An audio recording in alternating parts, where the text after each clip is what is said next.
Bravely did the people resist, until at last the dragon lay slain. Later, a witch with a love for stories came upon the tale of the evil dragon, and for reasons she could not explain, felt a pang of sorrow on its behalf. For she knew, despite its body being born of wicked alchemy, all along, the dragon's soul was that of an innocent child. Right up to the moment of its death, it had no choice in becoming a vessel of calamity, nor could it fathom the cruel fate that lay before it.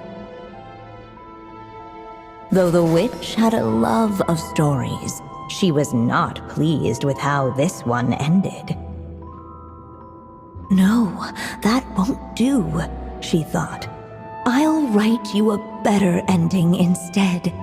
And so she set off to do just that, borrowing a little magic from her friend. With it, she wove a dragon's egg, resolving to rear a dragon child of her own. Yet long in thought she lingered, wondering what kind of world her little dragon ought to behold upon waking.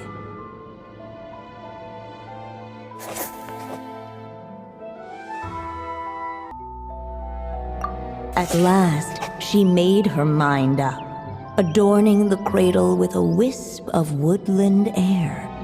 Then, she quietly waited for the egg to hatch.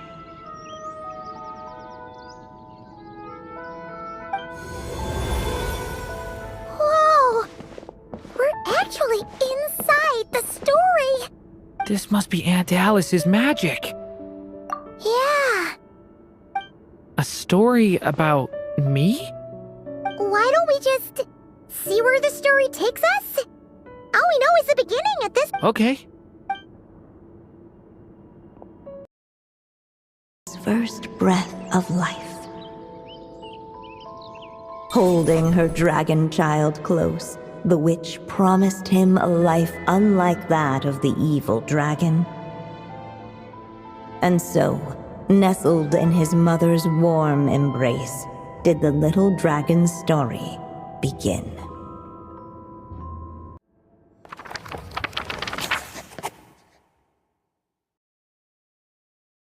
Gatherings. Yet even so, with the passing of time, 3 of their teacups no longer came to be set. The witches did not linger long in sorrow, for the story witch had brought glad tidings of her own.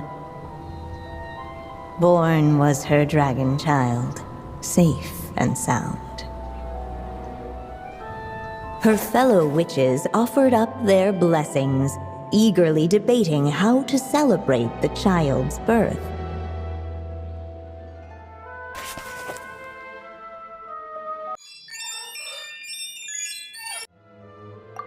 In the end, they settled on the sweetest candy they could find.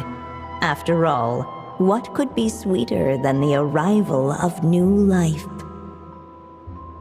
And so, the witches' gathering turned into a birthday celebration. The seer witch proclaimed her prophecy. The child had been given the evil dragon's name, and with it, the burden of its fate. But hearing this, the story witch vowed to rewrite it all, for such was her love and resolve. And so the other witches offered their gifts in turn, marvels as rare as any in the cosmos.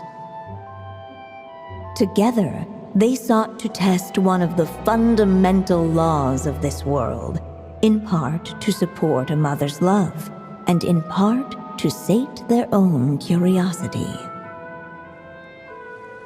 Oh, and I almost forgot. Our new guests came bearing blessings of their own. Who knows? Perhaps this extra bit of courage might be all the little dragon needs to change his fate.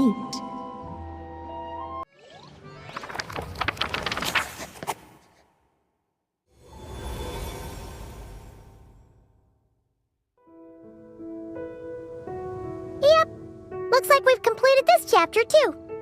Those witches in the story were the mages of the Hexen Circle, right? They sure seem to care a lot about you, Durin. But, Paimon kinda had trouble following their conversation. Just a bunch of mystery, as usual. The evil dragon's fate. Oh, is that what you're worried about? But didn't we already take care of that? Ah, the mages must have had a hand in that, too. Also, I was just thinking, which part of the story are we even meant to be completing? Oh, it feels less like we're filling in the gaps and more like we're adding something new altogether.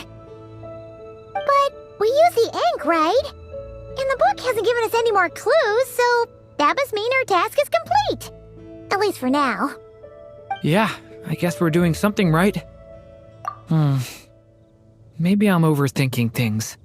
It's just, this is my mother's final wish, so I don't want to mess it up.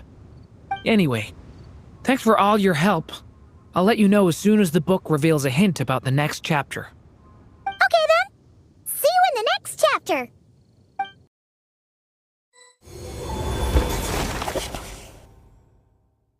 The little dragon grew with each passing day, and the story witch, who loved him dearly, built him a big, beautiful castle. Yet in the end, she herself succumbed to time's merciless march, setting forth on a journey to a place beyond even the stars. All of a sudden, the little dragon found himself alone. He tried leaving the castle to make some new friends. But already he had grown the claws and scales of an evil dragon, just as the prophecy had foretold. Afraid he might hurt someone, the gentle little dragon hid within the castle his mother had built and came forth no more.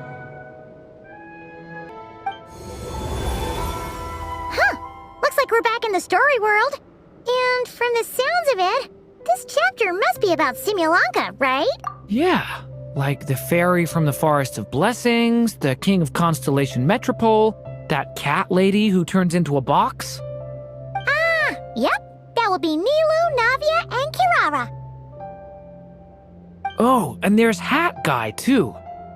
Only lately, whenever I see Hat Guy, I get this strange feeling. What kind of feeling? It's like there's something on his mind. He hasn't told me what it is, but I can sense it all the same. Well, he's always been kind of... I guess I should focus on fulfilling my mother's final wish for now, though. Yeah, we should get started on this chapter. So, let's track you down and free you from fate's curse once again. That day, a small band of adventurers suddenly arrived beneath the castle walls. They promised to help the little dragon cast off the curse of fate. Yet as they stood beneath the castle walls, it appeared they had no idea how to even begin. Hey! Instead of making fun of us, how about giving us a hint? The little dragon had shut himself inside the tall tower at the castle's center. Anyone who wished to reach him must traverse the barriers that wall off his heart, for there is no other. Looks like we're in for another long one. Let me try something. Ooh, do you have an idea? If that little dragon in the tower used to be me, then surely I'd know how he shuts people out better than anyone. Come on, follow me. Fortunately, a brave band of adventurers heard tell of the little dragon's story. Determined to lift his curse, they fought their way through countless trials. To help him, they offered up their blessings and made a wish to the goddess of fate. At last, their wish was granted. Shaking off his scales, the little dragon stepped out of the tower's gloom. But his time in the world beyond the castle would soon teach him this gift would bring blessings and trials of its own. And as far as the little dragon was concerned, the tricks of fate had just begun.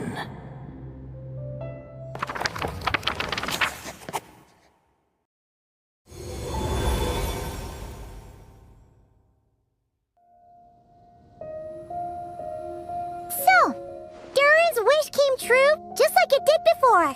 If this story was written by my mother, then surely that was the last chapter we just completed. Oh yeah! So, in other words, we finished it! Looks like that's a wrap on Alice's task, and there's even some ink to spare. Guess we'll have to wait for her to make contact, like she said. So, my mother's final story has finally come to a close. Sounds like you're a little sad to see it end. Back when I was still living in Simulanka, I was always under the illusion that my mother had never truly left. Every day I spent immersed in that world. It felt like she was right there by my side, still reading me bedtime stories. But now... Durin! That's right! And you've got so many other friends waiting for you back in Mondstadt! Yeah. Speaking of which, after all that flying around, Paimon's starting to feel hungry again. So, why don't we head back to Mondstadt? Perfect excuse for a big meal with the rest of the gang.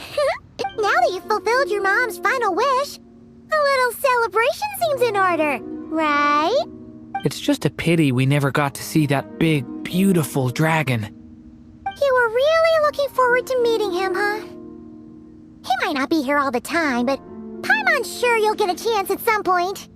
Alright, no worries. Anyway, since this feast is to celebrate me fulfilling my mother's final wish, I guess it should be my little treat. Pretty sure that's how humans do it, right? Nuh-uh. This one's on the Traveler and Paimon. Celebrating each other's achievements is what friends are for. Honestly, when it comes to who treats who, human rules are so complicated. See? He wants to be friends with you too. But the moment hasn't come. At least not yet. In any case, the story should have a better ending this time, don't you think?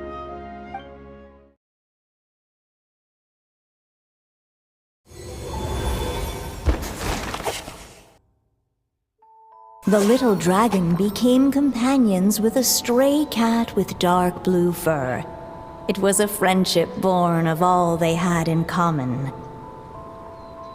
He left his castle at the stray's invitation, setting out to explore the world beyond its walls.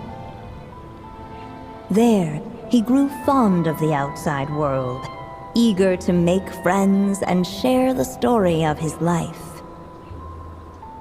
Taken by the dragon's story, the stray tried to write it down.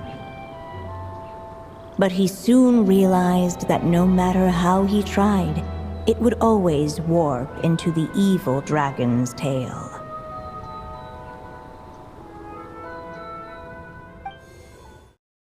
Stray. Fortunately for him, a certain prophetess had left behind a prophecy to guide him. The wind took the prophecy and swept it off into the distance, and so the little dragon was shown a path to wander. Following the wind's guidance, the little dragon made his escape. In turn, the prophetess affirmed the little dragon's choice, leaving an extra secret as her parting gift. Now that you've made up your mind, I shall keep my promise by explaining Fate's little trick. Long, long ago, the gods of the high heavens gave the world outside the castle a magic of its own. they called it storytelling. It was a magic of almost unshakable power that governed how people met, grew close, and understood one another. Each person had a story meant for them and them alone, one whose ending was written in the heavens long ago. In truth, your story and the evil dragons are simply two versions of the same tale, and that is something the magic of storytelling cannot abide. Beyond the castle's walls, your story cannot take root, for the evil dragon's tale has done so already.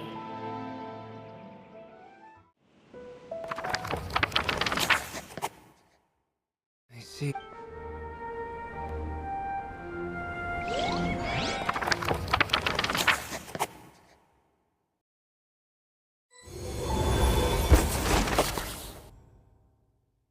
Guided by the breeze, the little dragon arrived at an alchemist's workshop.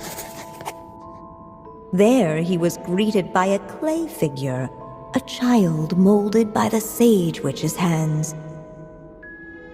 Though gentle in appearance, he had inherited his mother's cold, sharp wisdom.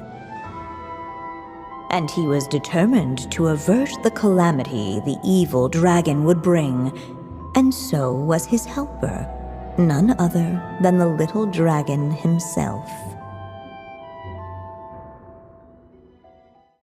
None other than the evil dragon's heart itself. Though the creature had perished long ago, its heart was still there, pulsing away and growing warmer with every beat.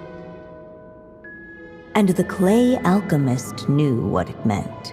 That the evil dragon would return one day, just as the prophecy had foretold. Yet, guided by his mother's wisdom, he foresaw another fate. If only the alchemist could bestow this heart upon the little dragon, he might be reborn in the evil dragon's stead. Only then would the evil dragon's heart grow still, and the little one inherit its tale. At last, the little dragon accepted the evil dragon's heart, and a new life came into being. The evil dragon's heart beat in his chest, and the little dragon's soul guided him forward. Thus did the prophecy hold true, even as fate had been rewritten, and so was the little dragon born anew. Finally! A happy ending! That must be the last step, right? Woohoo! We completed the story!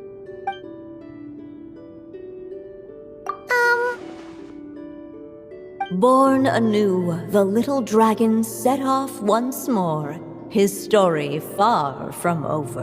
Huh? So, that wasn't the end? What comes next might be the most crucial part of all. The real last step. If fate really is as devious as they say, then I say, show us what you've got. Wow! You're all so serious all of a sudden.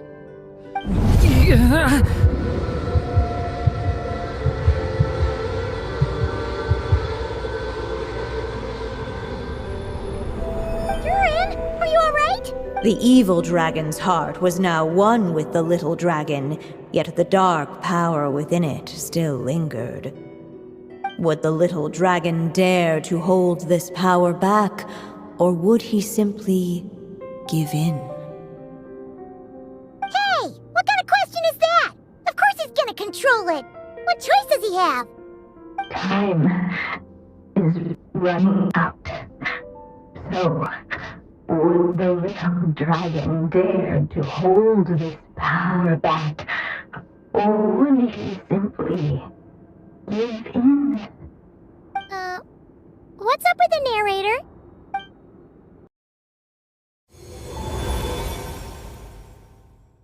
As the little dragon slipped back inside the castle's walls, the clamor of the outside world fell away. There was no danger here, no problems for the little dragon to resolve. As soon as his mother finished her story, it was time for the child to drift off into the world of dreams. And so the story ended, with the little dragon fast asleep in his castle, just like he had never even hatched. What's going on? I feel so weak. Hey, what's happening? Durin, wake up! But this can't be how it ends. Durin promised to bring back everyone's memories. There's no way he'd accept an ending like this.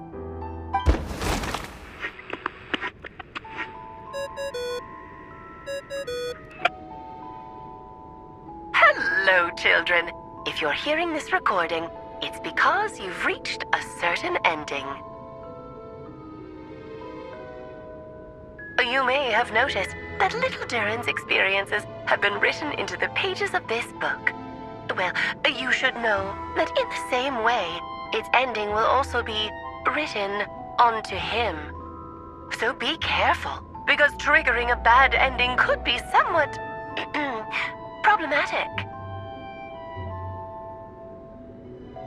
Let me guess, you're upset that I didn't warn you earlier? Don't worry though, I've thought it all through. I built a very special feature into this book, just for you, the witnesses of this tale. So, go ahead, see if you can turn back the pages. If you're not happy with the ending you've reached, just flip back a few pages and let the tale unfold once more. Pretty incredible, huh? That's the power of magic.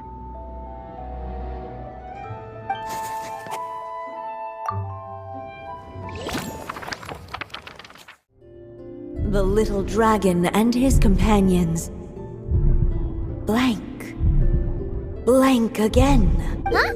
What's going on? Are we running out of ink? Once the ink runs out, is that the end of the story? I had a feeling this would happen. What's happening to the others? Now that the story's ink was spent, all that lay ahead were blank pages.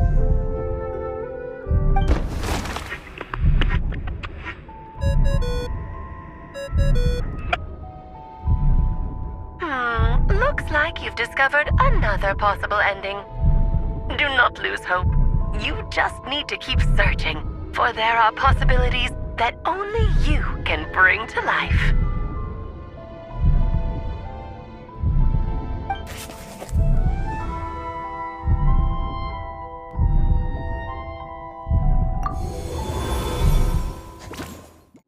The little dragon's story faded into nothingness, and in the world beyond the castle, only the evil dragon's tale endured. Is this me? And so the story ended, with the little dragon fading from sight, leaving nothing but the evil dragon's shadow in his place. Oh no! But that means Durin... What do we do now?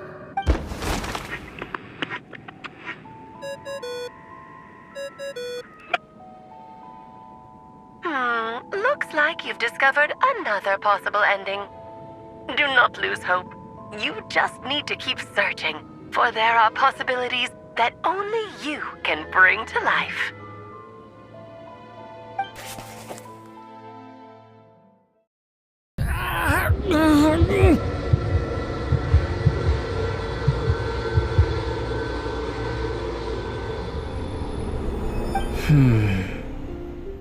It seems the act of suppressing the power counts as an event in the story.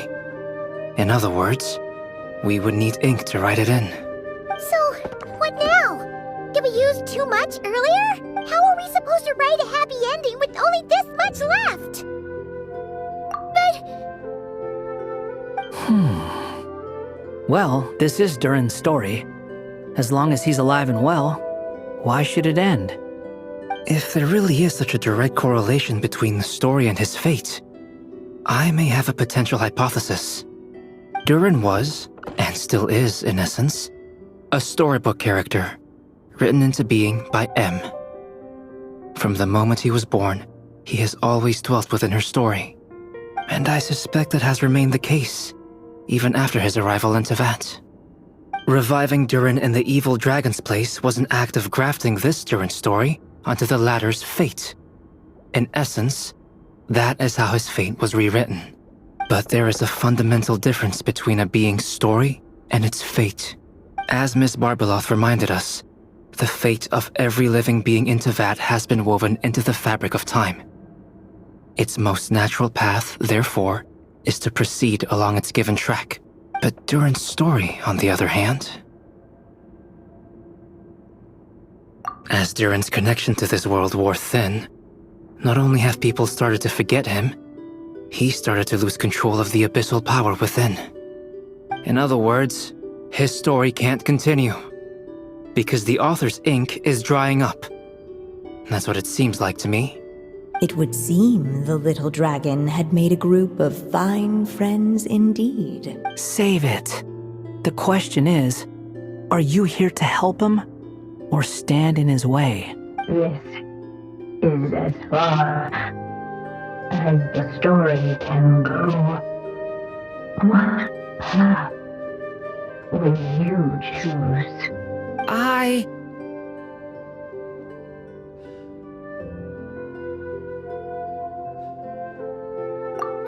suppose the final decision is up to me. It's hard to believe I never actually left my mother's story. If that's true, I'd like to go there and see for myself. By there, I take it you mean the blank pages of the unwritten chapter ahead? But we still don't even know how Alice's magic works. If Durin belongs inside the story, then going outside of it to some unwritten part, isn't it too risky? I'm not afraid. I second that. It would seem this is one answer you need to go seize for yourself. So be it. Whatever obstacles stand in your way, we'll tear them down together.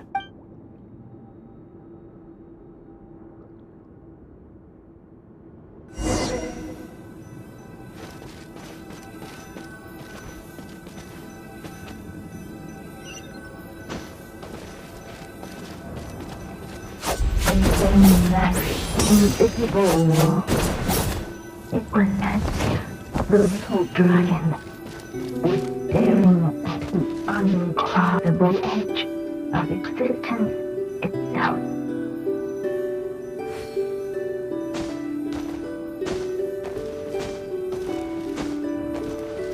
Then,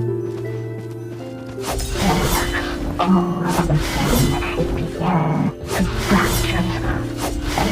Struck by some transcendent will.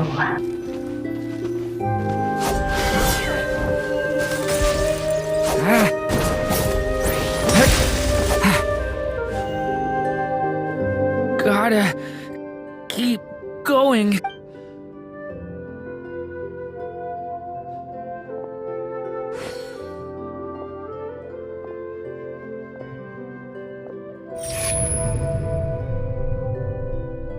Ahead lies only a stormless void. My consciousness is slipping away. Keep going, Durin. A pure soul is your essence, not an empty void. I feel so weak. Stand tall, Durin. You are not some amorphous idea. The body I made for you is flesh and bone. Am I truly alive? Yes, Durin, but you must keep going. You're as alive and real as I am. I can't feel a connection. You're not alone in this world, Durin. At the very least, you have me. I can't remember anything. Who am I? Your name is Durin, and there are many who still remember it. My name is Durin. You're taking too long. Come on, Durin, run! In this world, fate waits for no one. Wait! Where am I meant to go? What am I supposed to do? Go. Make your wish come true, Durin. My wish?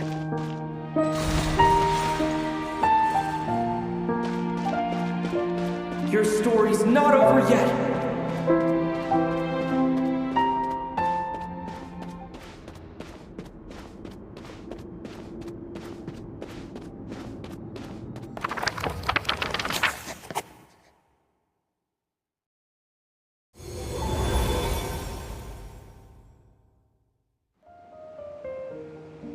Silence, huh? Have you nothing to say about my proposal? Let me get this straight. You want to graft your story onto this unfinished thread of fate, and in doing so, not only rewrite that fate, but allow the story to live on. Quite the brilliant idea. Still, the story's survival depends entirely on whether the author keeps writing. Exactly. And the moment foretold by the prophecy is still centuries away. I see. I thought my own ignorance might be the problem. That I'd asked more of the noble science of alchemy than it could ever deliver, or that I had failed to discern the heavenly signs and grasp the secret truth underlying the prophecy. Little did I imagine that time itself would prove to be the greatest hurdle of all. Well, my friend, this has been a most intriguing experiment. And from an academic perspective, at least, I don't think it was a bad proposal. Someday, the prophecy will come to pass. So remember, my friend, much like the stars themselves, there will always be something that transcends the test of time. Thank you, everyone. You've helped me so much already. But, Alice, I still have one final favor to ask of you. Will you lend me your magic one last time, just enough for me to keep his story alive until the prophecy is fulfilled? You mean you want me to extend your lifespan? No, not in that sense. As Rheindotter once told me, the laws governing life and death are among the most unyielding in this world. I'm well aware of that. Whether it lasts a day or an age, the span of one's life is determined by fate alone. If I tried to breach that law by force, I'm afraid I would lose what makes me human. This is not a path I want to go down. If I am to die, then I shall die a human. So, what is it that you want me to do? I would like you to send this pen of mine into the future. I see. Then perhaps there really is a way I can help. I could create a kind of story magic to take over the writing once you're gone. Oh, but for it to work, you would need to provide enough of your own words for it to learn from. How much? Oh, an immense amount. So much, in fact, that you would have to spend the rest of your life writing. And even then, I'm sorry to say, it would not last forever. No matter how much you write, there is a limit to the number of words you can leave behind. But the world itself will never stop changing. Someday, perhaps, even your entire corpus will not be enough for the magic to continue describing this world. And when that happens, the story will end.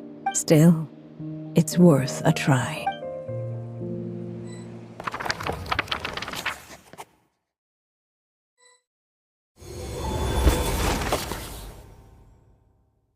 Suddenly, and without warning, the powers of darkness struck. The question was, could the little dragon prevail? Alas, It was here that the story witch's tale had to end. But Durin's tale, on the other hand, had only just begun. Stepping into his mother's memories, he picked up her pen. And so the story that was ending began anew. He had made up his mind to challenge the fate that barred the way ahead.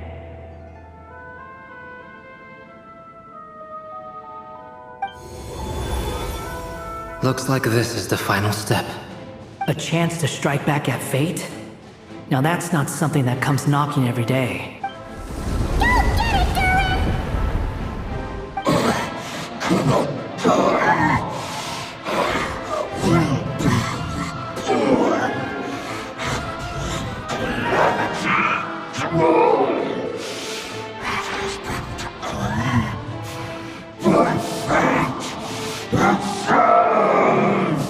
No, that fate no longer defines me. In the end, only my story shall endure. Thank you, Mom. And so it was that Durin defeated the darkness and rewrote his fate. But his story is far from over. My child, these may be the last words I get to leave you. I've always thought of the characters in my stories as my children, loving each one of them, just like a mother would.